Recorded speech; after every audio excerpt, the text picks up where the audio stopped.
The Battle of Manzikert 1071, in the dawn of the Middle Ages, as empires clashed in a perpetual struggle for survival and expansion, the lands of Anatolia witnessed one of the most decisive battles in Islamic and Byzantine history. The Battle of Manzikert in 1071, it pitted the Seljuk forces, led by Sultan Alp Arslan, against the Byzantine army under Emperor Romanos IV Diogenes.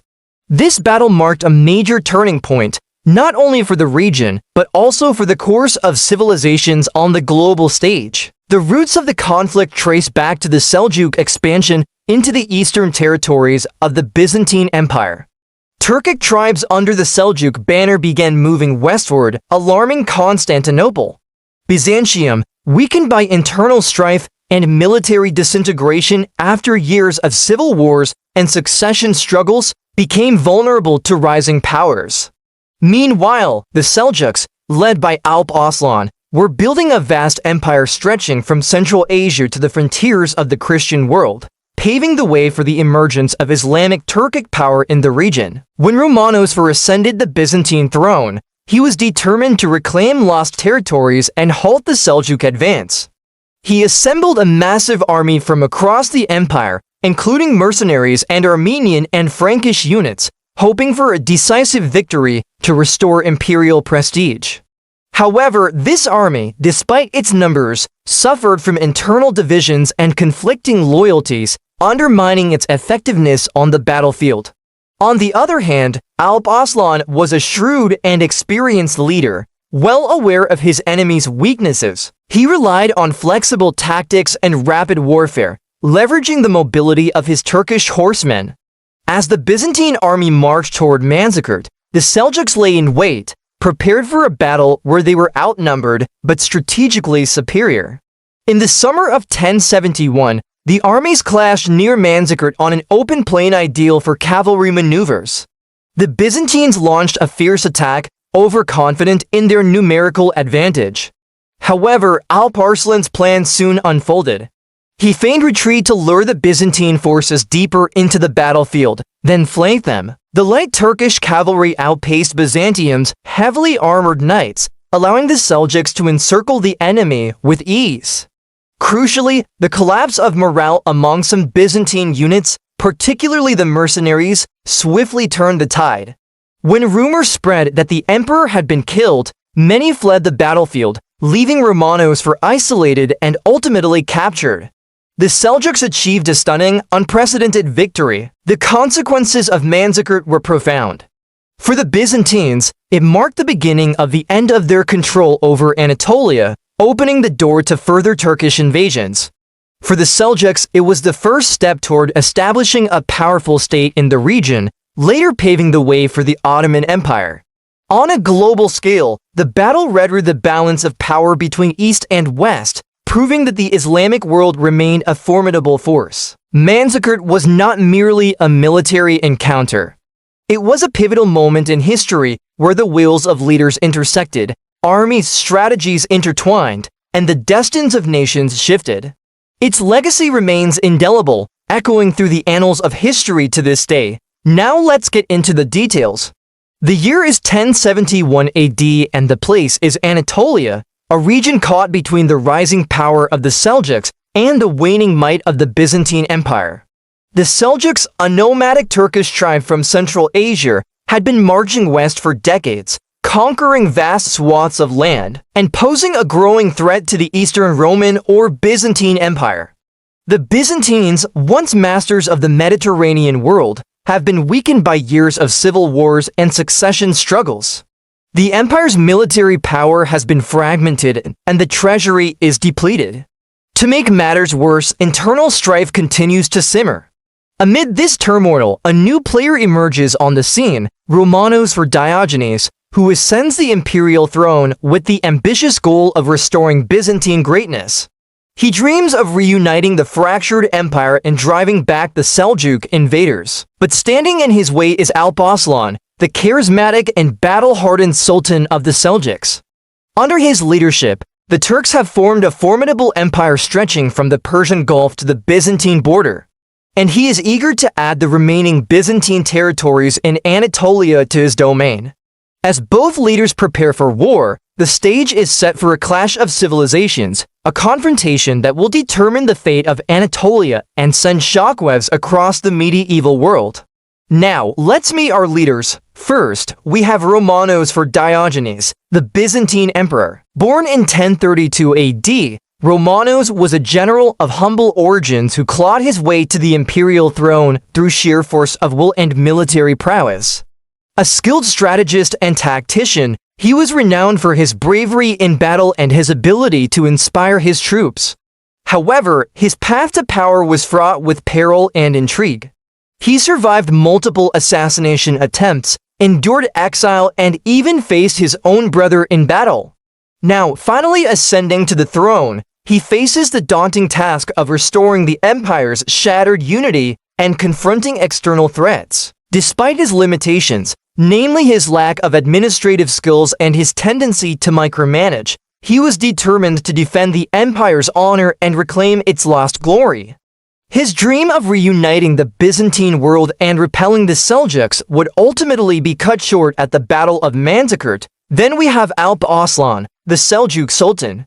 Born around 1024 AD, Alp Arslan was a brilliant military leader and a shrewd politician who played a pivotal role in shaping the destiny of the Seljuk Empire. His strategic genius was evident in his early victories against the Byzantines, which opened the gates of Anatolia to Turkic conquest. As the Seljuk ruler, he expanded his empire across Persia and Central Asia, forging alliances and crushing rebellions. A devout Sunni Muslim, he was also a patron of arts and sciences, fostering a cultural renaissance during his reign. However, his ambition knew no bounds and he set his sights on conquering the Byzantine heartland.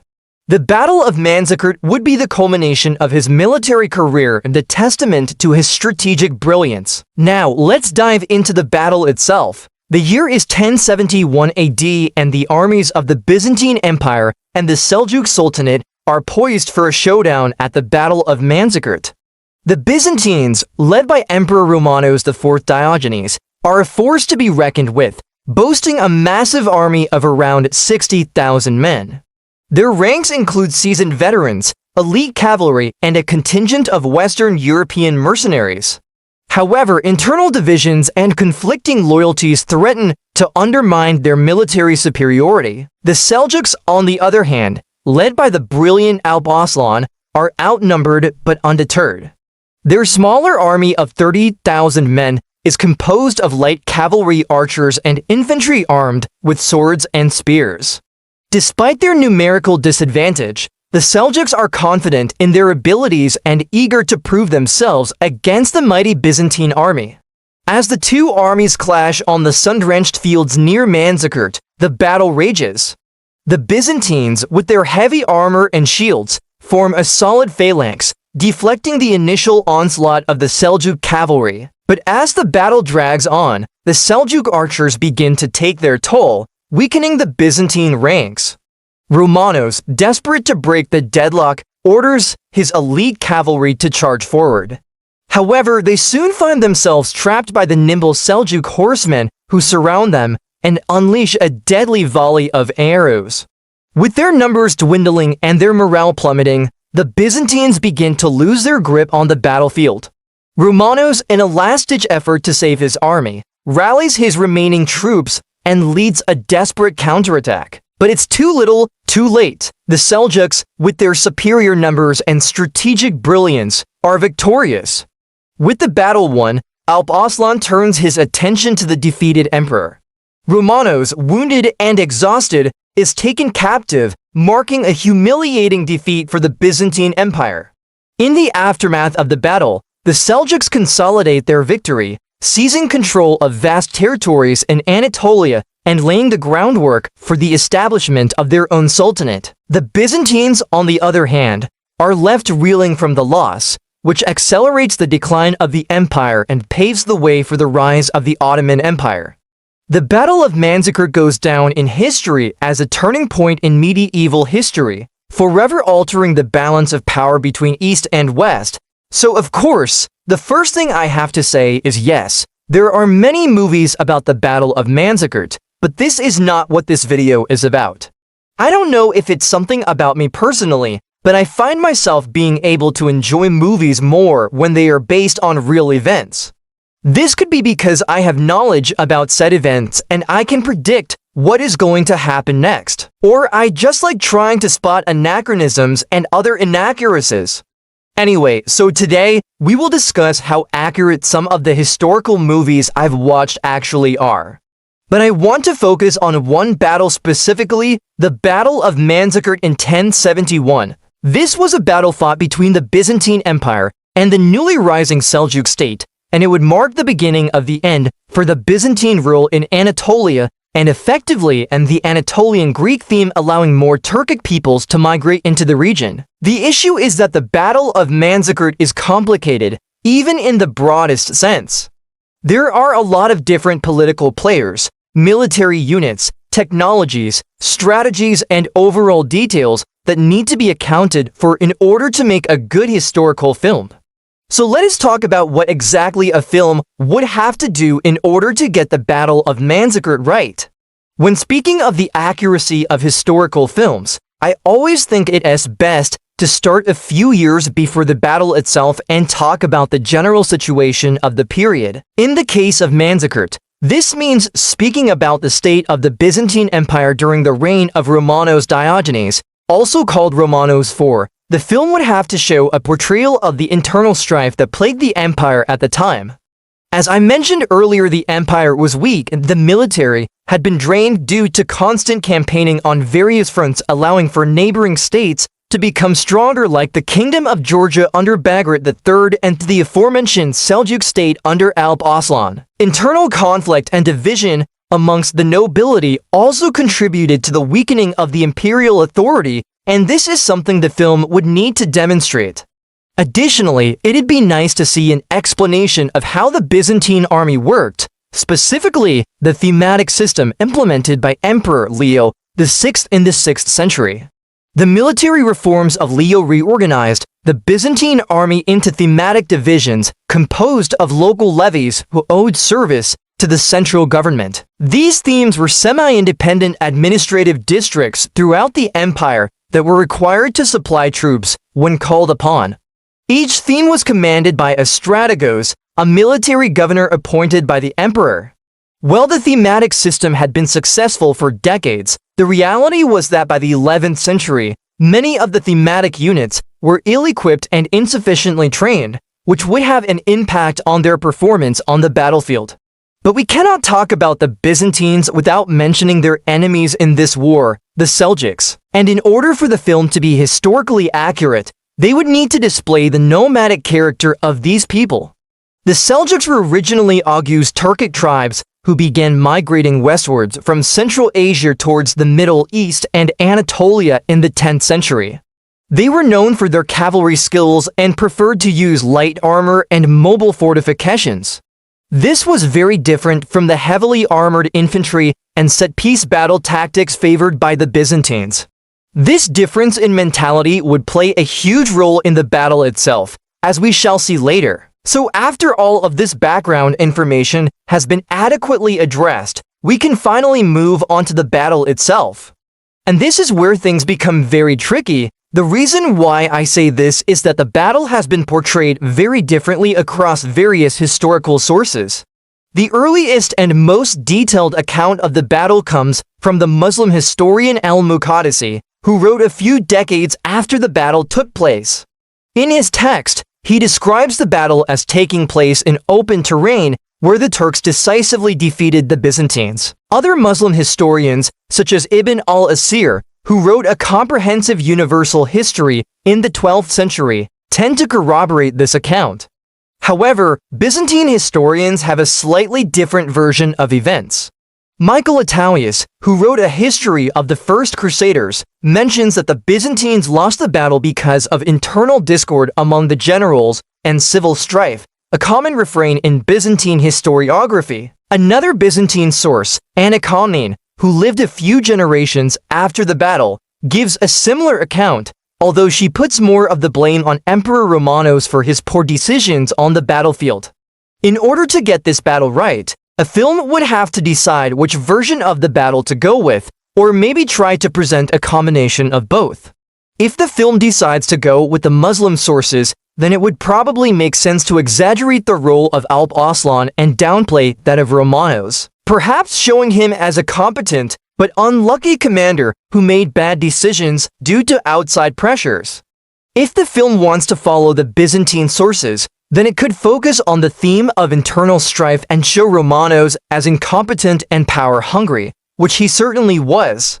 Either way, the film needs to keep in mind that the Battle of Manzikert did not take place in a vacuum and that the actions of the characters are motivated by external factors such as politics and diplomacy. Now, as for the battle itself, the film would have to show the battle taking place in the vicinity of Manzikert, considering that is what the sources say. The terrain should be relatively flat, as there are no accounts of major hills or rivers. The two armies should face each other and engage in typical medieval combat. The Byzantine army would probably form a kind of arc formation with their infantry and cavalry in front, while the Turks would initially observe them from afar, waiting for the opportune moment to strike. One thing that would definitely help increase the historical value of the film is showing the difference in mindset between the two armies. The Byzantine army relied on heavy infantry and tried to break through the enemy lines head-on, while the Turkish army used fast cavalry maneuvers to flank the enemy. This difference in mentality would contribute to the ultimate defeat of the Byzantines. The Turks would eventually surround the Byzantine emperor and force him to surrender, which would lead to the Treaty of Dorostal, in which the Byzantines ceded most of Anatolia to the Seljuks. This would allow for more Turkish migrations into the region and contribute to the end of the Anatolian Greek theme. Once again, a good film about the Battle of Manzikert would have to explain the consequences of the battle and how it led to the rise of the Kingdom of Rome, also called the Sultanate of Iconium, which would be an important player in the region for the following centuries. There are many potential pitfalls a film could fall into when attempting to depict the Battle of Manzikert. For example, I mentioned earlier how the film could potentially exaggerate the role of Alp Arslan, portraying him as almost single-handedly responsible for the victory of the Turks. Another pitfall would be inventing romantic subplots that serve no real purpose in the story, such as having a Byzantine noblewoman fall in love with a Turkish warrior. Such subplots distract from the main plot and add little to the understanding of the battle itself. Also, I would advise against showing the Turks as bloodthirsty barbarians who revel in violence and pillage cities. This is a common trope in medieval historical films, but it doesn't really fit the reality of the situation. The Turks were not uncivilized and they respected their prisoners. In fact, they negotiated with Romanos after the battle and treated him well afterwards. Finally, another thing that would make the film feel more authentic is if it featured characters that are actually based on real people from the time period. There were several prominent figures in the Battle of Manzikert, such as the aforementioned Romanos and Alp Arslan, as well as Nikephoritsis, who was the general in charge of the Byzantine left wing and refused to obey Romanos' orders to retreat after the battle. Including such figures in the film would enrich the story and give the audience a better understanding of the battle and its aftermath. In the end, though, the accuracy of the film would depend on how closely it followed established historical sources. Primary sources such as the accounts of Al-Muqaddasi, Ibn al-Asir, Anna Komnene, and Michael Itallius should be consulted to ensure that the film stays true to the original accounts of the battle. Overall, a film about the Battle of Manzikert would be a great opportunity to explore a pivotal moment in medieval history. By following these suggestions and remaining faithful to historical sources, filmmakers could create a truly epic and educational film. So that's it for now. Thank you all so much for watching. Be sure to leave a comment down below about what you think about the Battle of Manzikert and if you want to see a historical film about it. The Battle of Manzikert, the annals of history, are replete with moments that alter the course of civilizations, and among these, the Battle of Manzikert stands as a pivotal confrontation that reshaped the destiny of both the Islamic world and Christendom. At the heart of this monumental clash was Sultan Alp Arslan, the indomitable Seljuk ruler whose leadership, Military acumen and strategic brilliance not only secured a decisive victory, but also laid the foundation for the Turkic ascendancy in Anatolia. To fully grasp the magnitude of his role, one must delve into the political landscape of the time, the events leading to the battle, and the far-reaching consequences of his triumph. In the mid-11th century, the Byzantine Empire, though a shadow of its former glory, remained a formidable power under Emperor Romanos IV Diogenes. Determined to reclaim lost territories and reassert Byzantine dominance over the East, Romanos marshaled a vast and diverse army, composed of Greek regulars, Norman mercenaries, and contingents from the empire's European provinces. His objective was clear: to repel the Seljuk incursions into Anatolia and restore imperial control over the region. Meanwhile, Sultan Alp Arslan, having consolidated his rule over the Great Seljuk Empire, was preoccupied with campaigns in the Fatimid-controlled territories of Syria and Egypt. However, upon learning of the Byzantine advance, he swiftly redirected his forces northward, recognizing the existential threat posed by Romanos' expedition. Alp Arslan's ability to rapidly mobilize his troops, comprising highly mobile Turkic horse archers and disciplined Ghazi warriors, underscored his mastery of warfare in the open steppes. His strategic flexibility stood in stark contrast to the rigid, slow-moving Byzantine formations. As the two armies converged near Manzikert in August 1071, Alp Arslan employed a combination of psychological warfare and tactical deception. He sent envoys to Romanos, offering terms of peace, but the Byzantine emperor, confident in his numerical superiority, rejected any negotiation. This overconfidence proved fatal. On the day of battle, Alp Arslan's forces utilized feigned retreats, a classic steppe tactic to lure segments of the Byzantine army into disarray. The Seljuk cavalry, adept at hit-and-run attacks, harried the Byzantine flanks while avoiding direct engagement with the heavily armored cataphracts.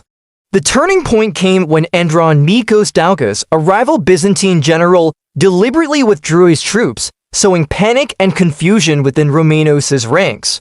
Seizing the moment, Alp Arslan ordered a full assault, encircling the Byzantine center. The emperor fought valiantly, but was ultimately captured, marking one of the most humiliating defeats in Byzantine history.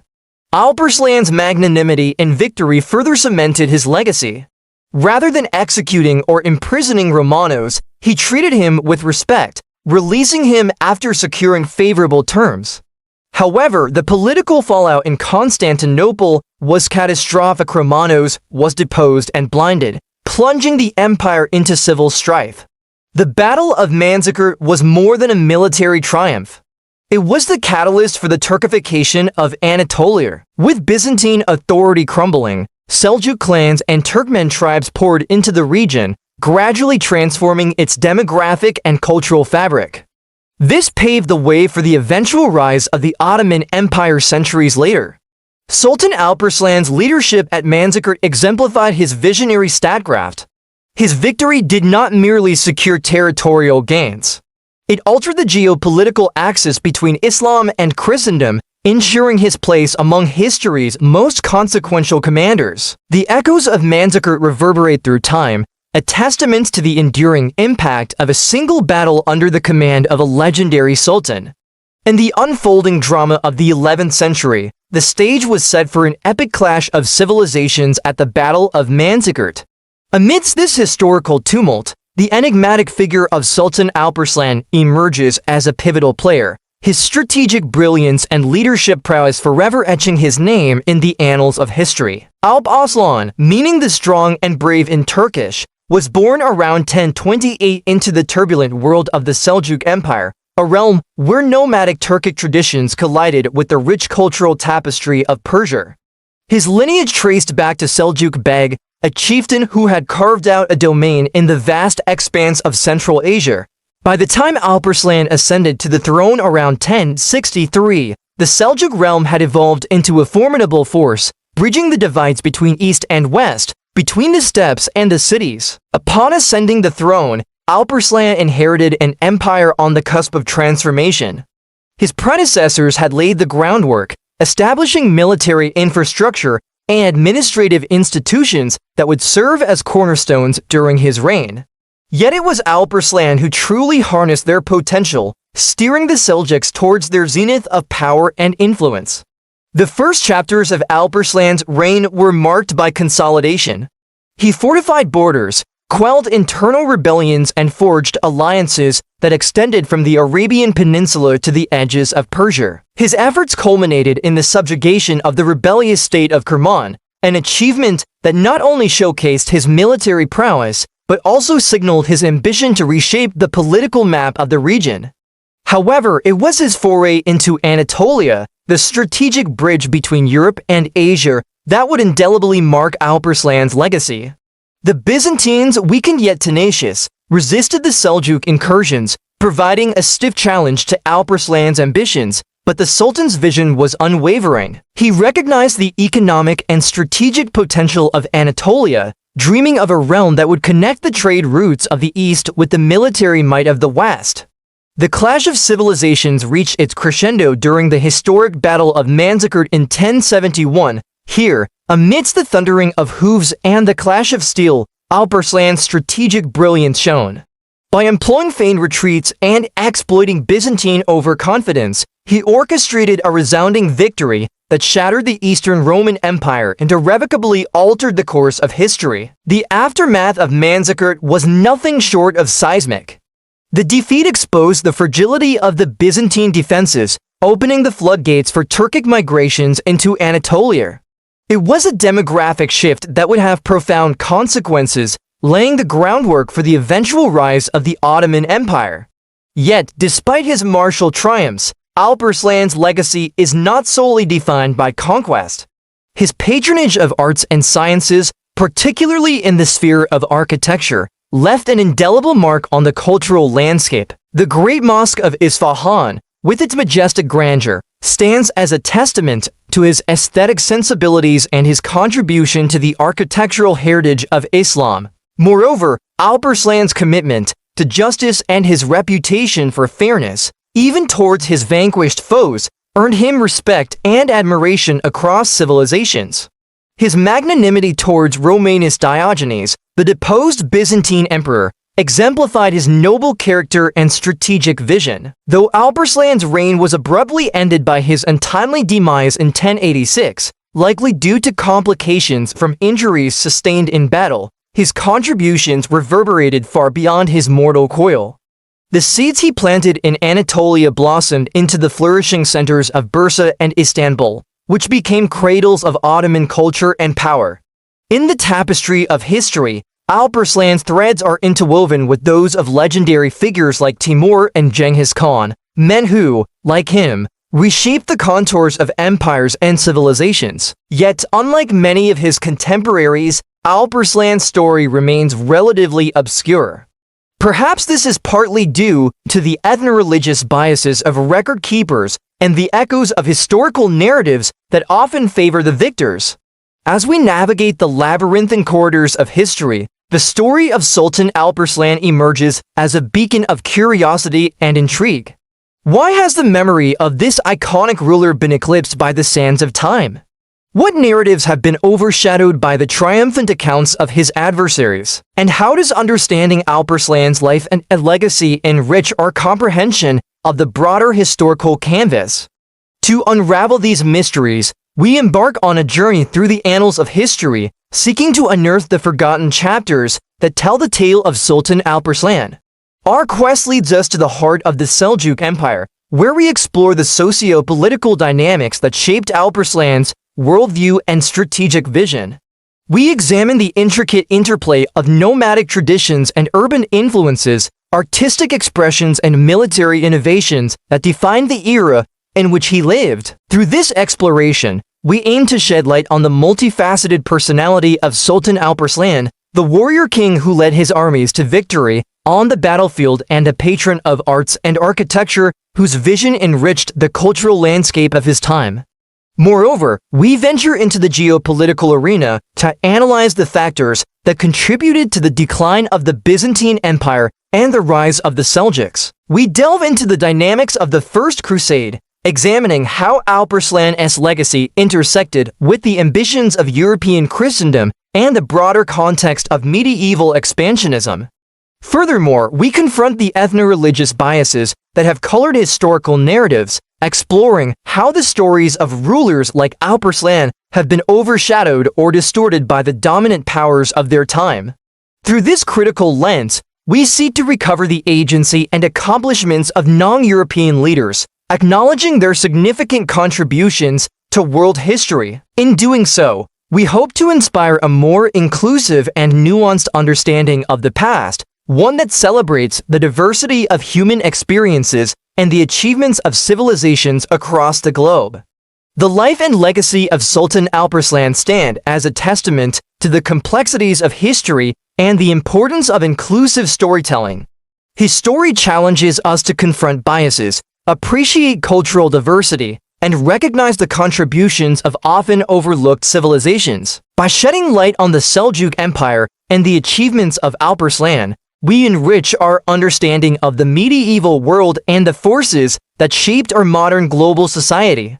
As we continue to explore the annals of history, let us be inspired by the example of Sultan Alp Arslan, the brilliant strategist, the patron of the arts, and the champion of his people. His story serves as a reminder that greatness can emerge from unexpected corners of history, and that true leadership lies in the pursuit of justice, cultural enrichment, and the betterment of one's people. So the year is 1071 CE, and the location is Manzikert, in what is today Eastern Turkey. Our two belligerents are the Byzantine Empire and the Great Seljuk Empire. Let me introduce our two commanders. We have on the left the Emperor of the Byzantine Empire, Romanos Diogenes. Now he has previously defeated the Seljuks twice, but he's got a big chip on his shoulder. Because his army, though victorious, was composed of disparate groups who weren't really loyal to him, also, his empire is declining. The themes or provinces are starting to become more independent and the central government isn't really strong. But he's a good military commander, even if his army is kind of half-baked. And on the right, we have Sultan Alp Arslan, the second great Seljuk ruler after their previous ruler, Tugrul Beg. He's a really capable military commander, almost certainly with a stronger claim to the throne than his predecessor.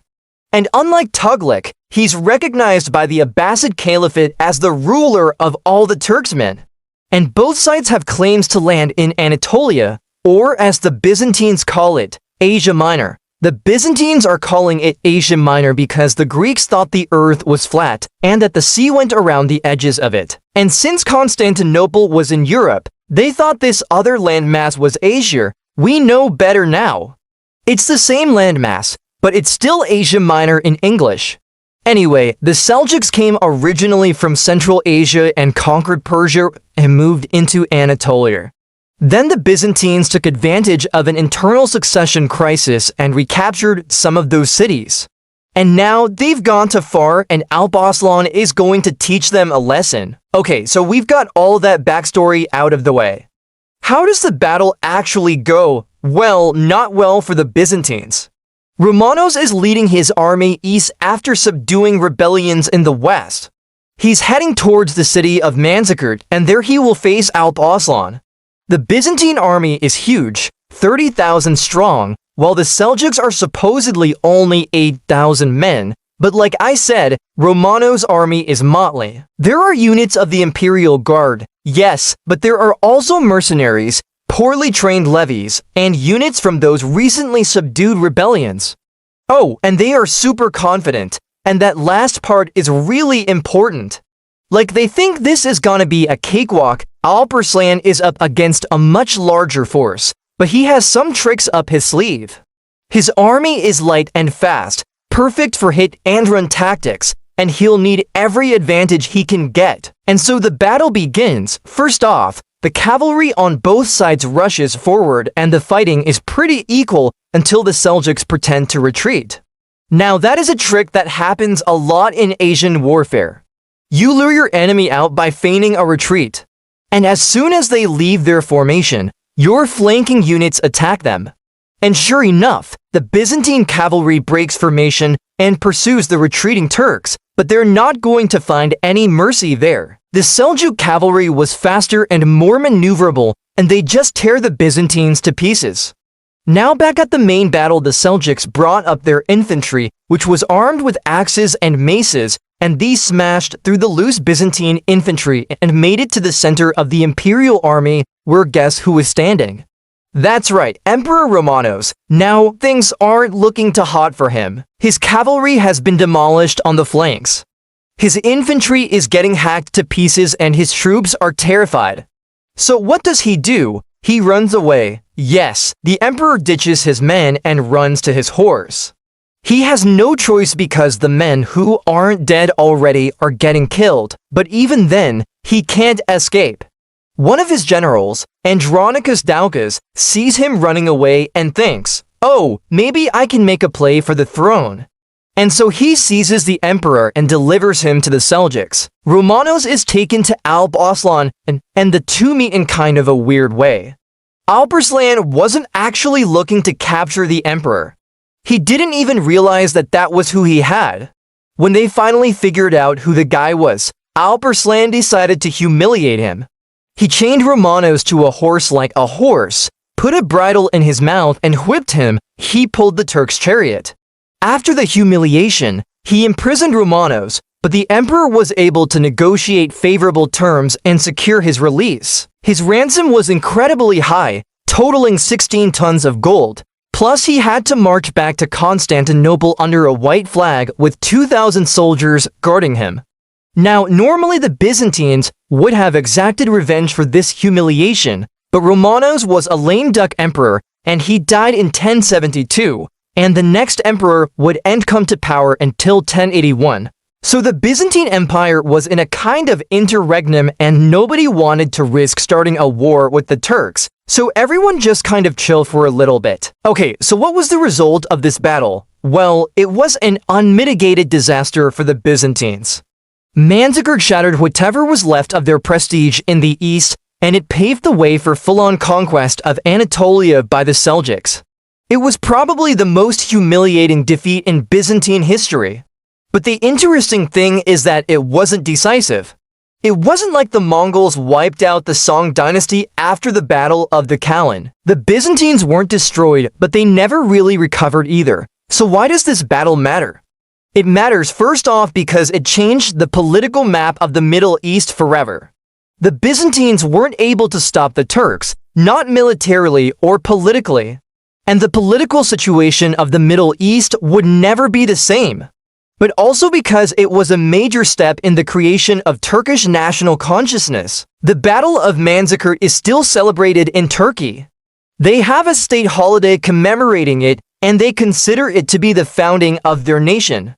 After the battle, Turks flooded into Anatolia, and the process of Turkification and Islamization of the region began. Over time, the major cities of Nicaea, Ankara, Constantinople, Smyrna, and many others became Muslim Turkish cities, and the region would eventually be known as Rum, or Anatolia, to the Turks. But who were the victors in the end? Well, technically, it was the Seljuks.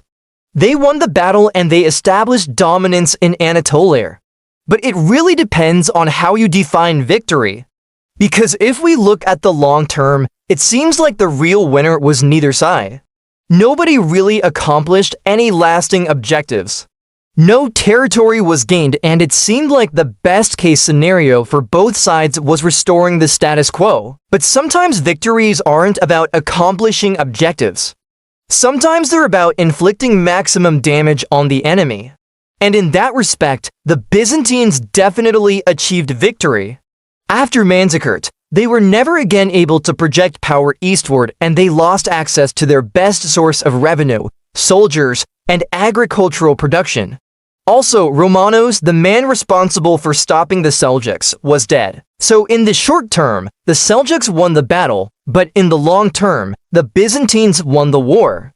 Check out Part 2 to see the impact of Manzikert on the Crusades and the development of European identity. This is a tale of betrayal, loss, and despair, a cautionary tale of one man's rise and fall from grace. This is the story of Romanos Diogenes, the last great emperor of Byzantium. The year is 1071 AD. The place, the desolate plains of Manzikert in Armenia. History has recorded this day as a fateful one, a day that marked the beginning of the end for the Byzantine Empire. Here today, on this day, a new Turkish Sultan, Alp Arslan, fresh from his victories against the weak Armenian kingdom, was poised to face the Byzantines. Against all odds, the aging Emperor Romanos Diogenes had set out from Constantinople with a ragtag army to confront this new threat. But even as he prepared for battle, whispers of fear and doubt echoed through his ranks. His own generals, men like Andronicus Ducas, openly questioned his judgment. They saw the vastness of the plain, the miles of open fields that stretched from horizon to horizon, a perfect ground for the cavalry archers of the Turks to display their skills. For them, the decision to engage in battle seemed madness, but Romanos, known as the soldier emperor, was made of sterner stuff. He believed the rumors about the Turks' overwhelming numbers were exaggerated and that his army could hold its own. In the heart of every man is courage, but in the heart of a soldier, there is also fear. Only when these two emotions clash does a warrior truly reveal himself. So said Romanos, and so he would prove himself. As the sun beat down on the field that day, his troops took their positions, ready to face the coming storm. The Seljuks were coming in 3 divisions, a tactic designed to overwhelm the Byzantines. But Romanos, relying on his experience and training, split his forces into 3 to match them. Soon, the air filled with the clash of arms and the shouts of men as steel met steel and the earth shook with the thunder of hooves. The trumpets blared, carrying messages across the din of war. In the center, Romanos fought with the fury of a lion, his heavy cavalry holding firm against the Seljuk charge. To his right, the Varangian mercenaries cut down Turk after Turk, their axes flashing in the sunlight. But on the left flank, things were not going well. Betrayed by his general, Andronicus Ducas, who had taken bribes from the Sultan, this part of the Byzantine army was in full flight.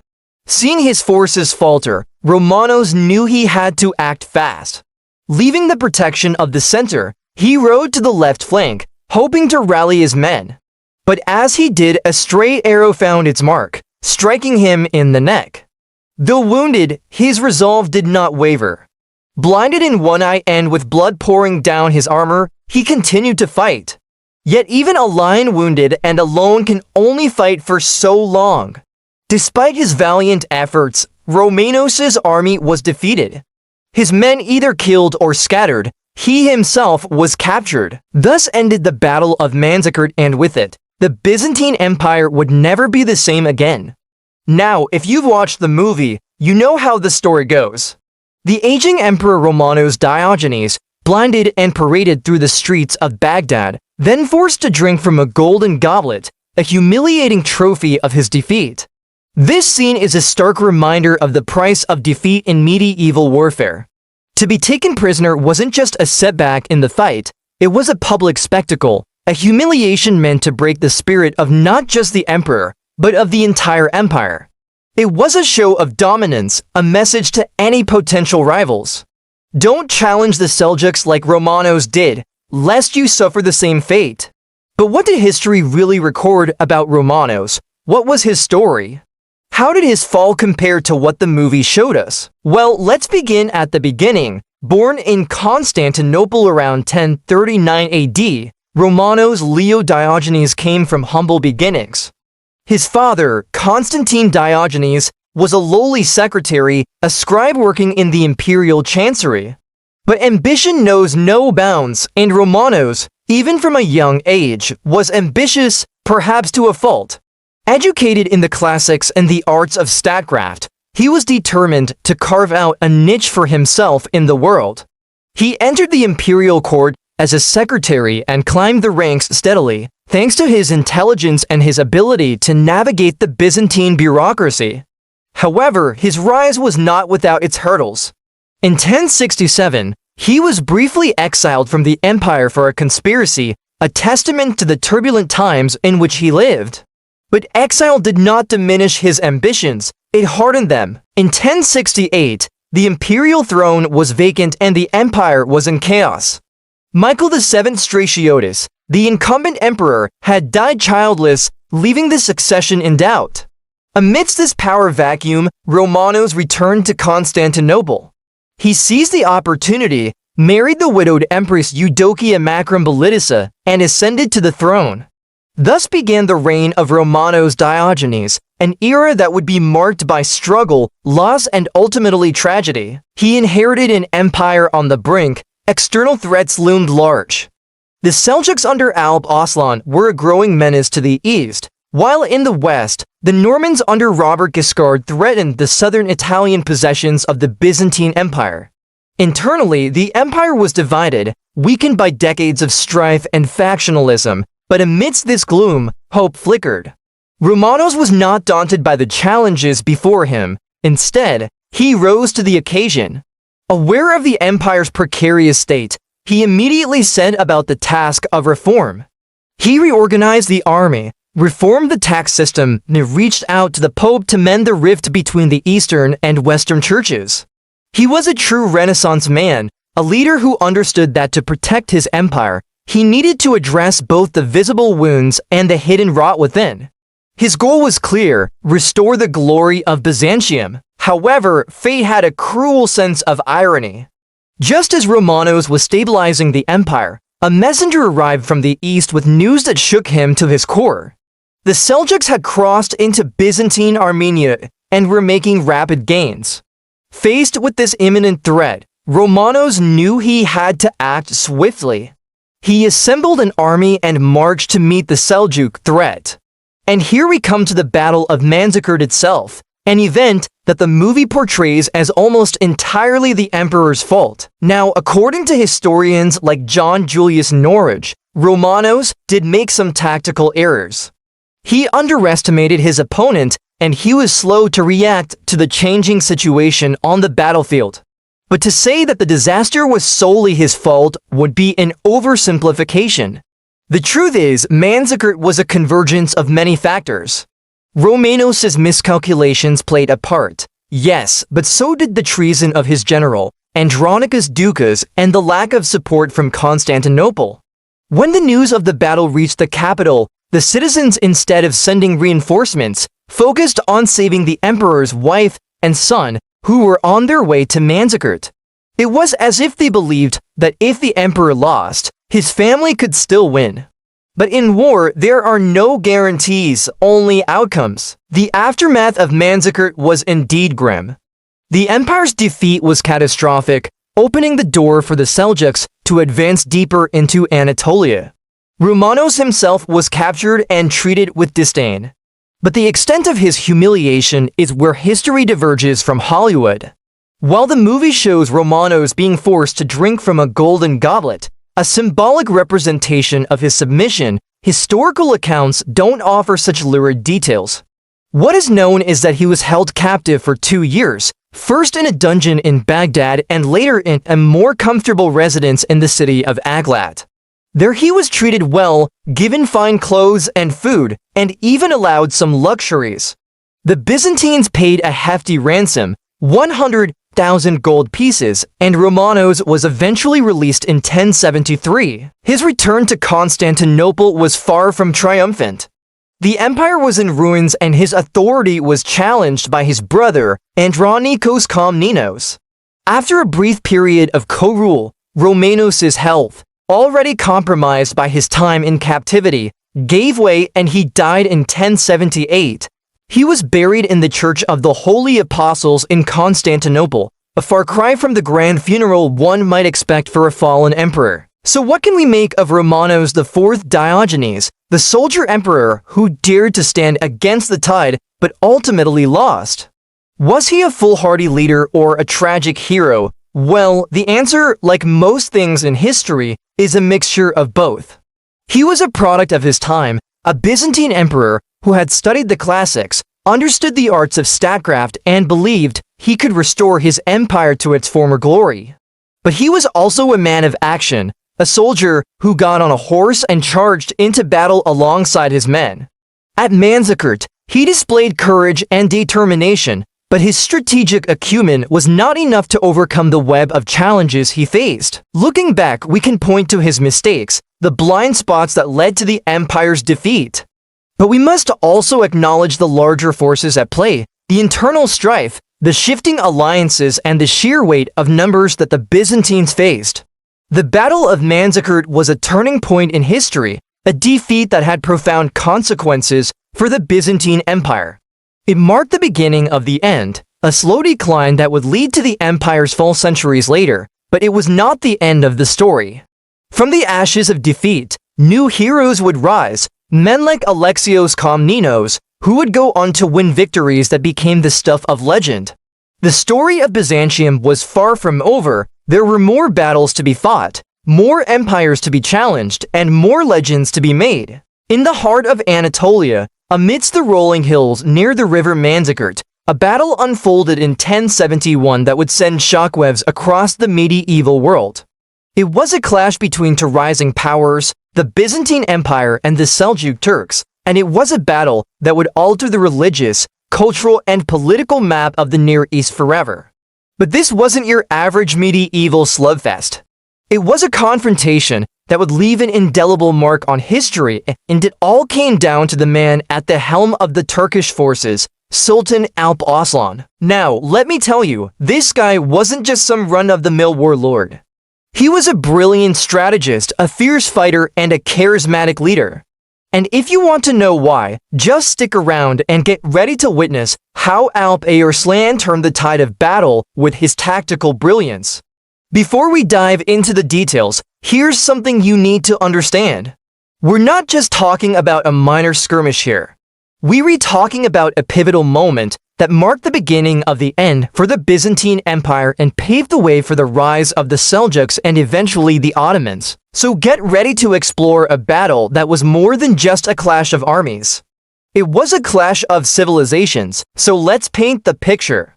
The year is 1071 and the location is Manzikert. On one side, you have the Byzantine Emperor Romanos IV Diogenes, a man who had his hands full not only with external threats like the Seljuks, but also with internal power struggles within his own empire. Then on the other side, you have our hero, Sultan Alp Arslan, a man on a mission to assert the power of the Seljuk Turks in Anatolia. The Byzantine army was a patchwork quilt of various troops, a mix of loyal Greek soldiers, mercenaries, and allied forces from places like Normandy, Armenia, and the Pecheneг nomads. They were a formidable force, well-equipped and battle-hardened. But as Alp Arslan would soon discover, they were also internally divided, with many of the commanders discontented with Emperor Romanos. On the other side, Alp Arslan's forces were like a well-oiled machine. His army consisted mainly of cavalry archers from among his Turkic subjects, a force renowned for their mobility and skill in hit-and-run tactics. What the Byzantines lacked in internal unity, the Turks made up for in cohesion.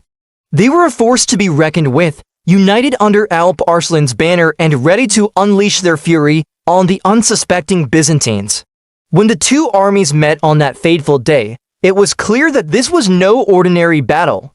It was a clash of titans, a collision of cultures and ambitions. As the sun rose over the battlefield, the Byzantines charged forward with heavy cavalry leading the way. Their goal, to crush the Turkish infantry and claim victory before the nimble archers could get a good shot off. It was a solid plan, but it didn't account for one crucial element, Alp Arslan and his uncanny knack for turning the tide. The Turkish infantry held their ground against the initial onslaught, but as the battle raged on, it became clear that they needed a change of tactics. That's when Alp Arslan took matters into his own hands. Instead of standing toe-to-toe with the Byzantines, his cavalry began to fall back, appearing to retreat. Now, this was no ordinary retreat. It was a carefully orchestrated move designed to lure the Byzantines into a false sense of victory. You see, the Turks weren't running away, they were setting a trap. As the Byzantines pressed their attack, confident in their perceived advantage, the Turkish cavalry suddenly turned around and launched a surprise counterattack. It was a stunning move that caught the Byzantines off guard. Unable to withstand the sudden assault, the Byzantine lines faltered, opening the door for the rest of the Turkish army to join the fray. The battle had taken a decisive turn. To make matters worse for the Byzantines, the arrival of reinforcements led by Alp Arslan himself added to their woes. These reinforcements weren't just any ordinary troops. They were Alp Arslan's personal guard, hand-picked warriors known as gulams, who were as loyal as they were skilled.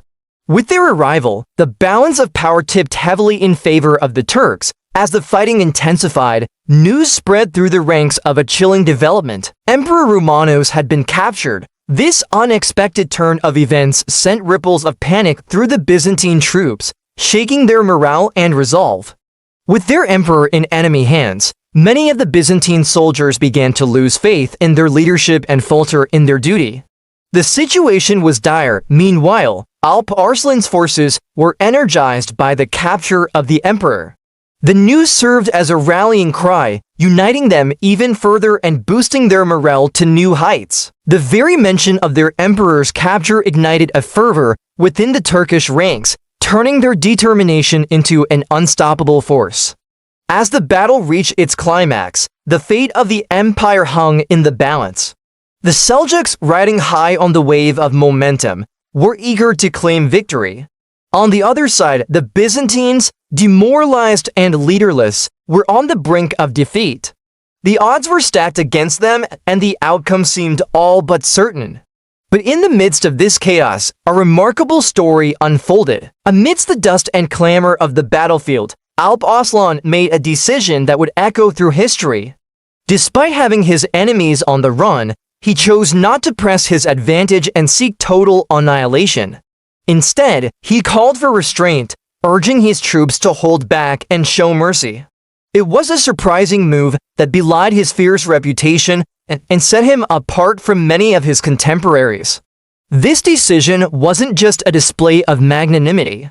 It was a calculated move that would serve him well in the long run. By showing restraint, Alp Arslan gained a reputation for nobility and honor that would resonate far beyond the battlefield. He had the chance to deal a death blow to the Byzantines, but he chose not to. And in doing so, he secured his legacy as a ruler of honor and magnanimity. While the victorious Seljuks prepared to consolidate their gains, rumors began to circulate about the whereabouts of the missing Byzantine emperor. Many wondered about his fate, and the suspense only added to the intrigue surrounding the Battle of Manzikert. And as the whispers grew, the story of Alp Arslan's magnanimity towards his defeated foe began to take shape, becoming a testament to his character and judgment. As Alp Arslan surveyed the battlefield, taking in the aftermath of the historic clash, he didn't revel in the spoils of war. Instead, he looked towards the future, realizing that true strength lay not just in military victories, but in wisdom and foresight.